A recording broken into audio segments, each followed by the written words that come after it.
Chapter 2. Daniel Vermont opened his eyes. The same white ceiling greeted him, just as it had for the past 6 months. He stared at it blankly, as though waiting for it to offer answers. It never would. This had become his ritual ever since Malaya, his twin sister, disappeared. His fingers curled tightly into the sheets beside him, knuckles whitening with the tension. He still didn't understand what had gone wrong. Perez was found dead, and Malaya was vanished without a trace. Whoever did it hadn't been looking for money or fame. No ransom note, no demands. They didn't even touch the briefcase full of confidential documents in the car. They had come for her and only her. Everyone suspected it to be a work of a business rival. After all, Malaya had no shortage of enemies. She wasn't just Daniel's sister, she was their ironclad general, the Vermont family's shield and sword. From the age of 15, Malaya had poured her soul into building the Vermont Corporation into the empire it was today. For 11 relentless years, she had been its driving force. She thrived in boardrooms the way others did on battlefields. She was a force of nature, and she was his sister. He couldn't bring himself to stay at their parents' estate,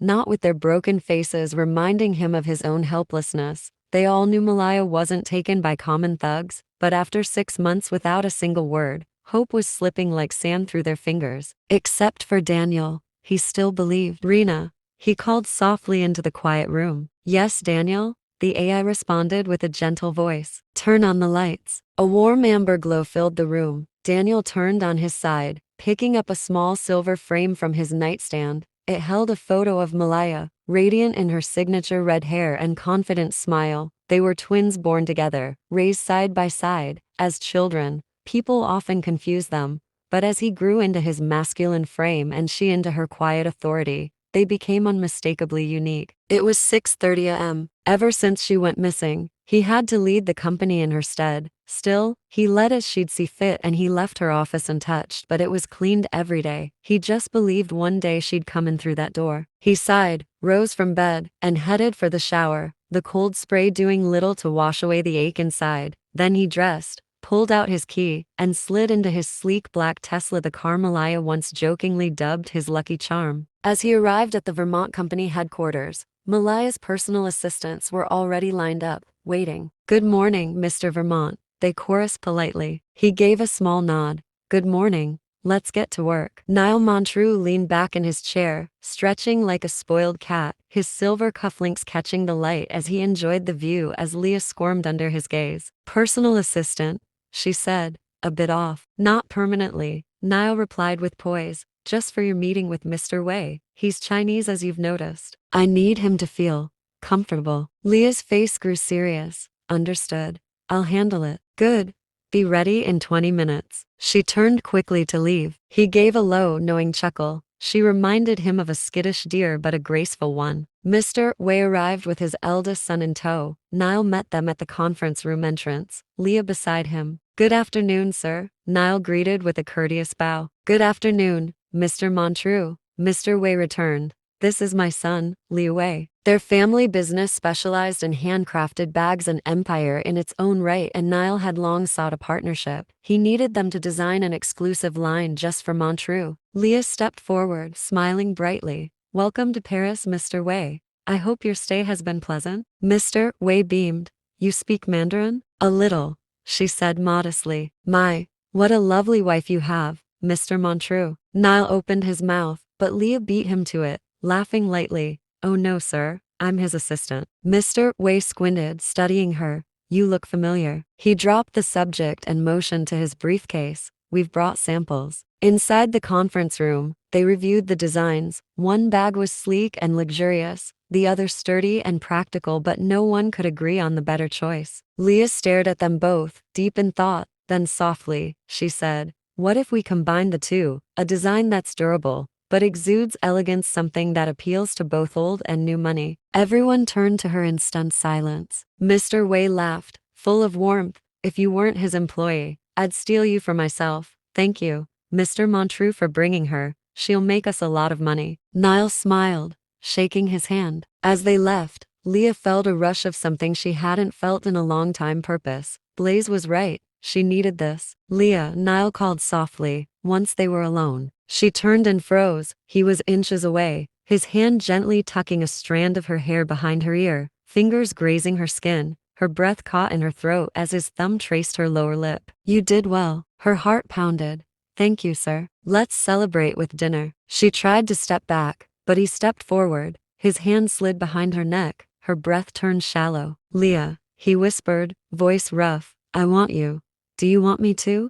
Tell me. And then he leaned in to kiss her. She bit his arm and bolted from the room. Niall groaned, shaking his head as he watched her flee. One day, he muttered, she'll come back running. That evening, he drove toward the Vermont Company lounge to meet Daniel. His friend had been drowning in grief, refusing to take breaks, always hiding behind the mask of work. Niall had a soft spot for him and for Malaya, even if he had never met her. Today, Daniel was avoiding him, but he had a secret weapon, Naomi, Daniel's longtime secretary and former nanny. When Daniel lied about being too busy, Niall called Naomi. She spilled the truth. So he walked right into Daniel's office. Let's get dinner, Niall said, sprawled out on the leather couch. Daniel looked up, his friend's eyes held more than casual insistence. He sighed, fine, but make it 7. Fine by me. Niall grinned, strolling over and hitting the intercom. Naomi, bring some wine, will you? Yes, sir, Naomi said sweetly. Daniel rolled his eyes. You should just take over the company while you're at it. Oh, well, I thought you'd never ask. Their laughter faded into silence. Then Daniel whispered, I really didn't want to do anything today. I know, Niall said gently, sitting across from him. His eyes drifted across the desk and froze. There, framed in silver, was a photo of a woman. His heart skipped. It was Leah or someone who looked exactly like her, but older, wiser, sharper. Is this your sister? He asked slowly. Daniel nodded. Yes. Why? Niall blinked. She looks a lot like my new secretary. Daniel's face went white. Can I meet her? He asked, his voice trembling. Of course, Niall said quietly, but first let's eat. At home, Leah stood before the mirror, clutching the bathroom sink. You're married, she reminded herself. You love Blaze. But Niall, he made her feel something dangerous. The bathroom door opened. Blaze walked in smiling. There you are, sweetie. He kissed her neck and fastened a necklace around it. Come to dinner with me. She turned, smiling. I'd love to. Later, dressed in a red gown, he'd picked out laid out on the bed, she joined him downstairs. You look breathtaking, mi amor. He took her to a luxurious restaurant. They laughed, they toasted, and when they returned home, she fell asleep in his arms safe, loved content. Guilty images flooded her dreams. Niall and Daniel later that night. They entered the restaurant. The waiter led them to the upper level. They sat near the balcony, overlooking the entrance. Amavir was one of the best in the city. He spoke to Niall about the times they met in Spain. Their friendship had blossomed over time into brotherhood. Niall was thrilled when Danielle told him that he would be visiting Paris again. They joked around and laughed. Then all of a sudden, Daniel froze. Niall followed his gaze and saw her. Red dress, red hair, arm in arm with another man. Malaya.